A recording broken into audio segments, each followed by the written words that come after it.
그럼 결론적으로 우리나라도 일본처럼 부동산이 10분의 1 혹은 조도 안 가져갈 만큼 폭락할까요? 현재 우리나라는 주택담보대출 비율을 조정하며 기업들을 장려하는 정책을 지속적으로 발휘하고 있습니다. 아무런 근거 없이 영끌한다, 상투 잡는다, 일본 따라간다 하는 이야기는 충분한 근거가 없게 되죠.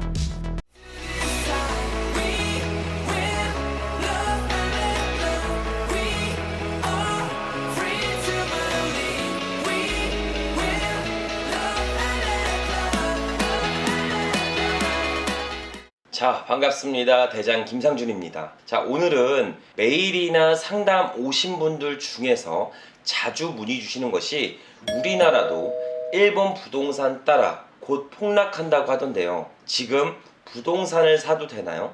일본은 1,000원만 있어도 부동산을 살 수 있다고 하던데, 만약 우리나라도 일본 따라간다면 전세나 월세를 살면서 내 집 마련은 안 하는 게 나은 것이 아닐까요? 이런 식으로 문의들을 주고 있습니다.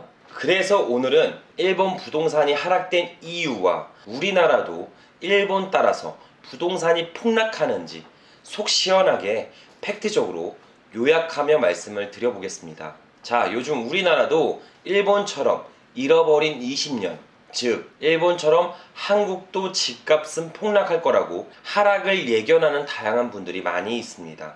이런 분들 영상의 댓글을 보면 찬사와 존경의 댓글들이 수없이 달리고, 반대로 집값이 올라갈 거라고 얘기하는 동영상 댓글에는 영상에서 제가 언급할 수 없을 정도로 험한 글들로 추가 댓글이 달리고 있죠. 부동산이란 것은 의식주 중에 주거의 하나에 해당하며 필수제입니다.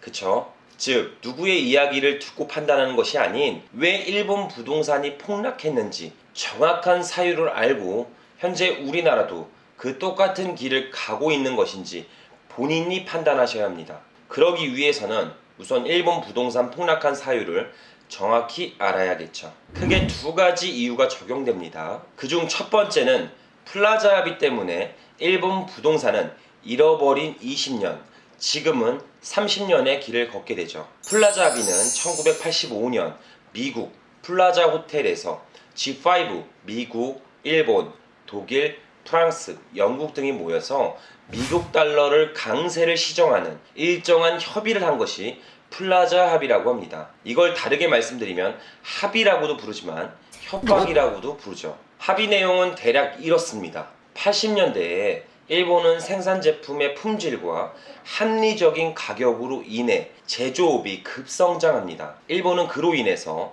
다른 나라 수출도 급격하게 증가하였죠. 자본주의의 특성상 일본 제품이 활성화되면 반대로 미국의 제품의 수출이 부진으로 경쟁력이 떨어지게 됩니다. 그래서 미국은 반합의라는 명목하에 달러의 가치는 내리고 엔화의 가치를 올려버리죠. 말이 합의지 미국이 강제적으로 엔화를 강세를 만들어 버립니다. 예를 들어 2달러에 200엔 하던 것이 2달러에 100엔이 됩니다. 즉 엔화의 가치가 올라가게 된 거죠. 그럼 수출 강대국인 일본이 제품을 만들어서 200엔에 미국에 수출할 때 플라자 합의 전에는 이 제품이 미국에서 2달러에 판매됐다면 엔화 강세 협의 후 4달러가 된 겁니다. 즉 가격이 비싸진 거죠. 일본의 제품들이 품질과 성능은 좋지만 2배 이상 비싸진 가격 때문에 일본의 기업들은 수출에 대해 적자를 만들게 됩니다. 그럼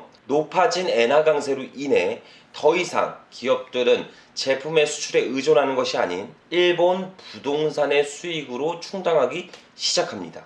자, 일본은 전세라는 제도가 없습니다. 즉 월세와 매도만 존재하죠. 그러니 기업들은 여러 부동산을 취득해 월세를 구성해서 임대사업이라는 것을 진행합니다. 20명 기준 고급 맨션의 경우 1,000만 원의 월세를 호가하기도 합니다. 그렇게 일본 정부는 더욱 악화되고 있는 제조업의 경쟁력을 좀 더 강화하기 위해 금융 완화 정책을 펼치기 시작하죠. 즉 저금리에 대출을 풀기 시작합니다. 금리 5%대에서 1%대로 약 80%를 하락하며 시중에 유동성 자금을 무한정 공급하기 시작합니다.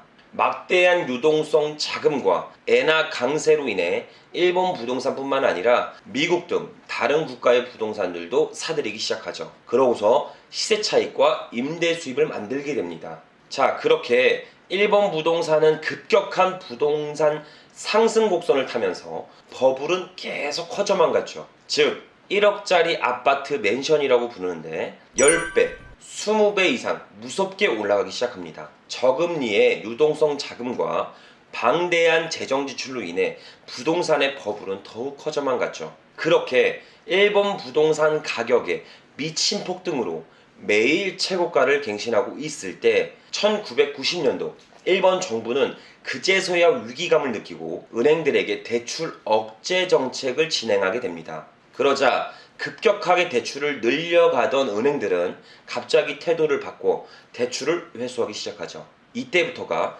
전국적으로 아파트 및 땅값이 절반 이하로 급격하게 하락하게 됩니다. 그로 인해 도쿄 중심지는 건물을 신축하다가 중지된 건물이 넘쳐나게 되면서 집 3채 중에 한 채가 공실로 남게 됩니다. 지방에 있는 주택들은 심지어 돈을 주지 않고도 영원으로 거래되기도 하죠.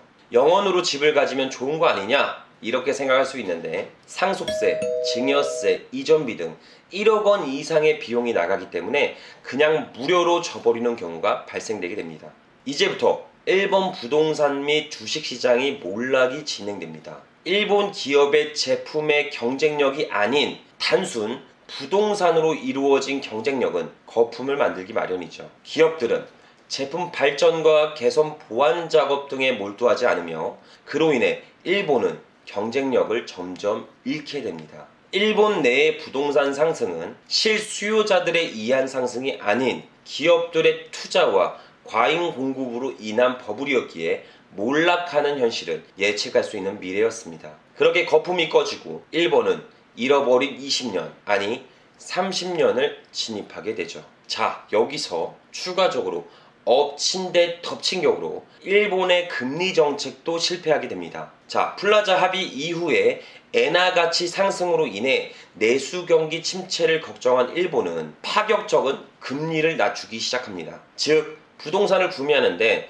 단돈 한 푼도 안 들고 100% 혹은 110%의 대출을 실행해 주죠. 그로 인해 시중에는 막대한 유동성 자금이 풀리게 되고 저금리로 인해 주식시장과 부동산 시장의 폭등을 부추기게 됩니다. 즉, 부동산과 주식의 거품이 끼기 시작했다는 것이죠. 여기서 더욱 중요한 건 돈의 양이 증가되면 증가될수록 이 화폐의 교환 가치가 떨어져 물가도 동반 상승하게 됩니다. 정부는 더 이상 방관하면 안 되겠다고 생각하며 대응을 했지만 늦어버린 직후였죠. 1990년도에 은행 금리를 올리고 대출금을 회수하기 시작합니다. 금리를 올리고 대출금을 회수하기 시작하니 부동산과 주식에 끼어있던 거품이 빠지게 됩니다. 그러면서 기업들이 사들인 부동산들이 몰락하기 시작하죠. 그로 인해 중견기업들이 도산하기 시작합니다.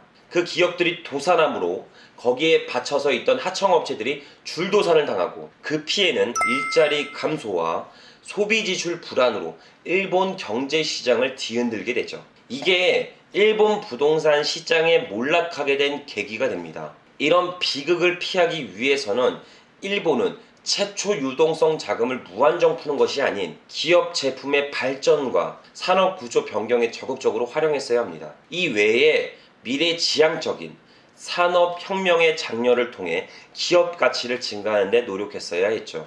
그럼 결론적으로 우리나라도 일본처럼 부동산이 10분의 1 혹은 조도 안 가져갈 만큼 폭락할까요? 다양한 분들이 일본 따라 우리나라도 폭락한다고 주장하며 이야기하지만 가능성이 현저히 낮습니다. 즉, 일본과 동일선상의 길을 걷지 않는다는 거죠. 현재 우리나라는 주택담보대출 비율을 조정하며 기업들을 장려하는 정책을 지속적으로 발휘하고 있습니다. 아무런 근거 없이 영끌한다, 상투 잡는다, 일본 따라간다 하는 이야기는 충분한 근거가 없게 되죠.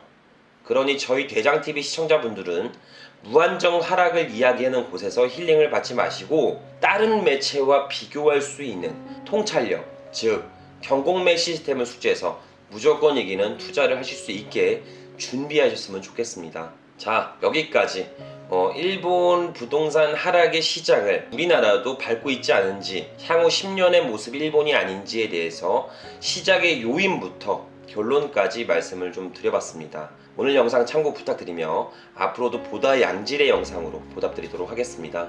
감사합니다.